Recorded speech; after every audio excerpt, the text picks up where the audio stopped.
Il y a des itinérants qui doivent se retrouver à la rue même quand il fait très froid.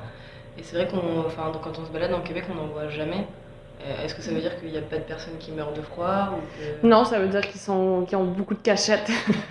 C'est sûr qu'on est dans la capitale nationale aussi. À Montréal, dormir dans un banc, c'est correct.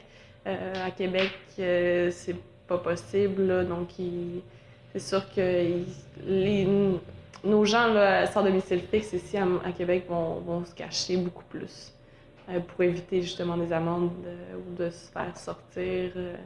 Il y en a beaucoup qui nous parlaient qu'il y avait des cachettes, là, puis que c'est ça, ils allaient dormir là, où ils vont se débrouiller, vont trouver un petit abribus chauffé, vont être dans un petit local là, pour des guichets bancaires, vont se promener, vont essayer d'aller prendre un café. Donc, mais non, on en a, c'est juste qu'ils sont moins visibles.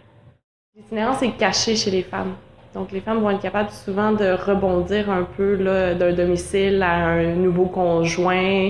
On parle aussi de plusieurs ressources pour les femmes. C'est sûr qu'une femme qui arrive ici, qui a été violentée, qui est une femme battue, on va la référer vers un organisme pour femmes battues. C'est sûr que nous, on n'est pas la ressource pour ça.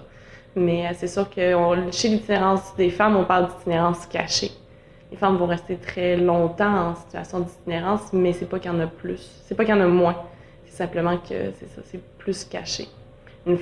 Pour une femme, c'est beaucoup plus facile un nouveau conjoint de dire bon, mais en faveur d'échanges sexuels, tu m'héberges. Un homme dire à une femme, tu m'héberges en faveur d'échanges sexuels, c'est le même principe, mais pourtant ça marche d'un côté puis ça marche pas de l'autre.